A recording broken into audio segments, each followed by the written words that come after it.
उत्तर प्रदेश की बात करें, चाहे मध्य प्रदेश की बात करें, चाहे गुजरात की बात करें, जो मेहनती समाज है वो एक ऐसा समाज है जो स्पष्ट बोलता है, जो एक ऐसा समाज है जिसका नेतृत्व कभी न कभी सरदार वल्लभ भाई पटेल करते थे, जिनको कांग्रेस ने कभी ये प्रयास किया कि सरदार वल्लभ भाई पटेल भारत के प्रधानमंत्री कभी ना बने, जिसके लिए कूट रचित योजना उन्होंने बना के चालू की। आज कहीं ना कहीं आज भारत के अंदर, आज पूरे देश के अंदर एक चर्चा का विषय है, एक वातावरण पूरे भारत के अंदर है, और एक चर्चा का विषय ये है कि एक चाय बेचने वाला भारत का प्रधानमंत्री बना, और चाय बेचने वाले ने 20 देशों का नेतृत्व किया। ये कहीं ना कहीं भारत के प्रधानमंत्री नरेंद्र मोदी ने किया। आज कहीं ना कहीं पूरे विश्व के अंदर नरेंद्र मोदी जी का नाम है, और आज नरेंद्र मोदी जी को लोग एक अपने विश्वास के रूप में देखते हैं। हमने वो समय भी देखा कि जब कोरोना जैसी भयानक बीमारी पूरे देश के अंदर चली, अगर मोदी ने चुपके से धीरे से ये कह दिया कि भैया छत पे खड़े होकर टाठी बजा दो, कोरोना को असर कम हो जाए, तो लोगों ने, माताओं ने छत पे खड़े होकर थालियां भी बजाई। ये भारत का नेतृत्व है, ये भारत का ऐसा नेतृत्व है कि जिसके ऊपर हमें विश्वास है, जिसके ऊपर हमें ऐसा अटूट विश्वास है कि हमें पहली बार भारत में एक नेता ऐसा मिला है जिसके पीछे हमें चलना है। ये कहीं ना कहीं भारत में एक व्यक्तित्व हमें जो मिला है, जो एक विश्वास हमें मिला है, जिसके पीछे पूरा भारत चलने को तैयार है। आज विपक्ष तरह तरह की बातें कर रहा है, विपक्ष ऐसी ऐसी बातें कर रहा है कि जो बातें वो करते हैं हम लोग हंसते। अरे हमने तो वो समय भी देखा है कि जब कांग्रेस की सरकारें हुआ करती थी तो एक योजना उनकी थी, कुटीर की योजना। वो चावल जैसा छिड़काव होता था, और जब चावल का छिड़काव होता था, धोखे से किसी ग्राम पंचायत में एक चावल गिर गया तो पूरे कांग्रेस के साथी हल्ला मचाया करते थे कि आज फलानी ग्राम पंचायत में हमारी सरकार ने एक कुटीर दे दो। लेकिन मध्य प्रदेश में और पूरे देश के अंदर आज कुटीर तो ठीक है, हमने प्रधानमंत्री आवास योजना माननीय मुख्यमंत्री जी ने जो बना के संचालित की, हमने एक गांव के अंदर, एक ग्राम पंचायत के अंदर 200-500 सीधे सीधे प्रधानमंत्री आवास बना के खड़े किए। हमने बहुत कुछ तो नहीं किया, लेकिन हमने बॉर्डरें भी सुरक्षित की है, हमने धार्मिक स्थानों को भी सुसज्जित किया है, हमने योजनाओं के माध्यम से व्यक्ति के जीवन को सुधारने का भी काम किया है। आज चूंकि बोलने के लिए तो बहुत कुछ है, लेकिन आज तो बारी लखन भैया की है। लखन भैया को हम पथरिया से यहाँ तक लेके आए। लखन भैया का एक सरल व्यक्तित्व है, और सरल व्यक्तित्व के नाते आज मध्य प्रदेश सरकार में आज मोहन यादव जी का साथ में हाथ पकड़कर मध्य प्रदेश में सरकार का काम भी कर रहे हैं। आज कहीं ना कहीं आज उनका हम उद्बोधन सुनने के लिए आए। हम तो एक ही निवेदन आपके बीच में करने आए हैं, एक वोट हमें बर्बाद नहीं होने देना। जो आदमी नहीं जीत रहा, जो आदमी कहीं ना कहीं दौड़ में भी नहीं है, हम अपना मत बर्बाद ना करें।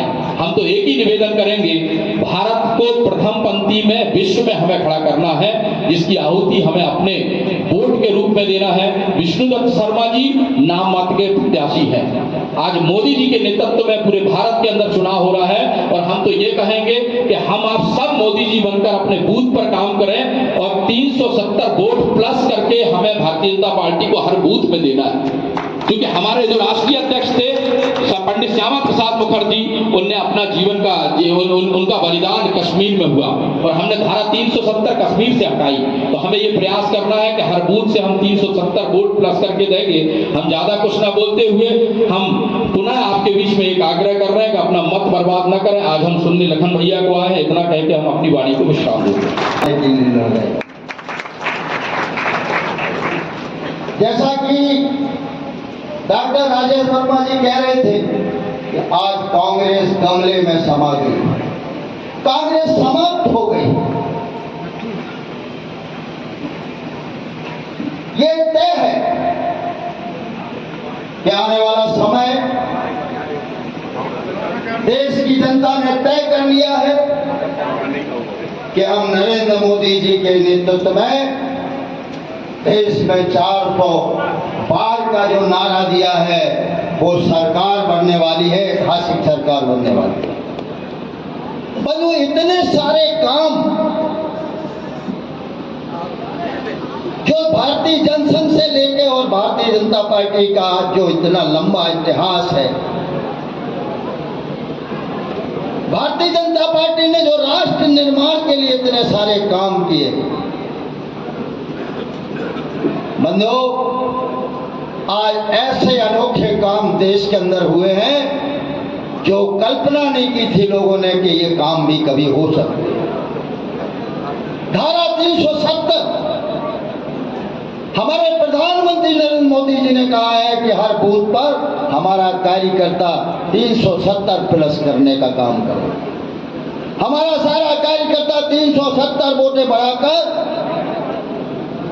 और इस पूरे देश के अंदर उन्होंने सबसे आह्वान किया है हमारे कार्यकर्ताओं से कि 370 वोटें बढ़ाकर हमें ऐतिहासिक विजय प्राप्त करनी है। धारा 370 डॉक्टर श्यामा प्रसाद मुखर्जी जिन्होंने धारा 370 के कारण अपना बलिदान दे दिया, ऐसे हमारे नेता डॉक्टर श्यामा प्रसाद मुखर्जी जी, उनके इसके पीछे जो हेतु है कि धारा 370 जो समाप्त हुई, जब धारा 370 समाप्त हो रही थी तो संसद के अंदर अलगाववादी ताकतों ने कहा था कि मोदी जी अगर धारा 370 समाप्त होगी तो खून की नदियां बह जाएंगी।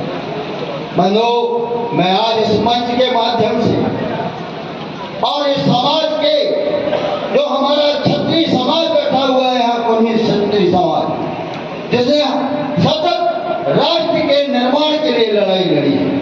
मैं तो बहुत ज्यादा कहने की आवश्यकता नहीं, लेकिन एक बात मैं जरूर कहना चाहता हूँ। आदमी कहाँ गए वो बसंतलाल जी, अच्छा सामने बैठे, वो किसानों की बात कर रहे हैं। मुझे बहुत अच्छा लग रहा था जब वो कह रहे थे, क्योंकि मेरे दिल के करीब है वो बात।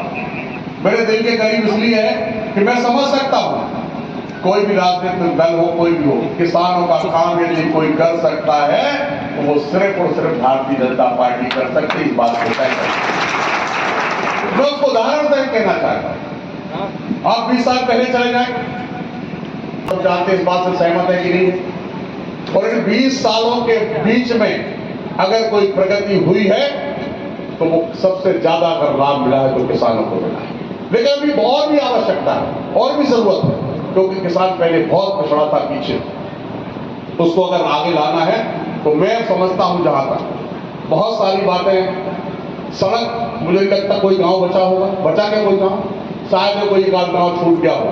तो अगर ये काम भी किसी ने किया है तो भारतीय जनता पार्टी के नेता हमारे आदरणीय अटल बिहारी वाजपेयी जी ने प्रधानमंत्री सड़क बना करके और आपको सड़क से जोड़ दिया।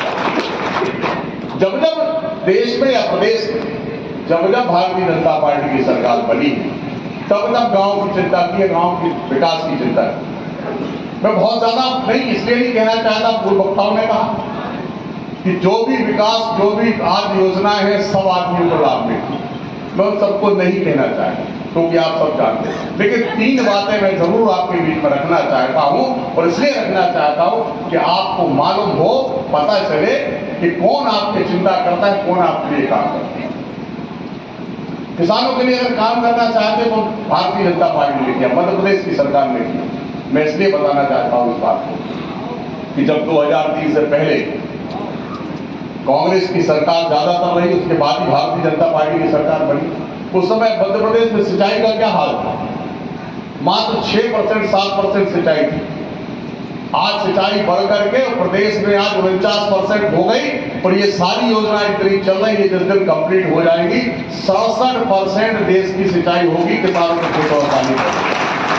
और मैं तो धन्यवाद देना चाहता हूँ प्रधानमंत्री जी को, माननीय डॉक्टर मोहन यादव जी को, और हमारे जो यहाँ बारात के दूल्हा है आदरणीय विष्णुदास शर्मा जी को। उन्होंने जो यहाँ अपना केंद्र में परियोजना बनाई, आप सबको पता होगा, इतनी बड़ी 50,000 से ऊपर की करोड़, 50,000 करोड़ से ऊपर की परियोजना, जिससे पन्ना जिला तो पूरा सिंचित होना ही होना है।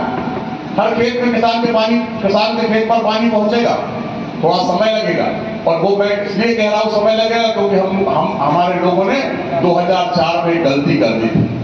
2004 में गलती ये कर दी कि माननीय प्रधानमंत्री अटल बिहारी वाजपेयी जी को समर्थन नहीं मिला, और 10 साल कांग्रेस बीच में आई तो हम 20 साल पीछे चले गए, क्योंकि उसी समय ये योजना थी नदियों को जोड़ने की योजना, और वो योजना अभी कैन बेतवा के रूप में पूरी हो। आप तो जुड़े हुए हो पास में, तो आपको सब पता होगा इस योजना के बारे में।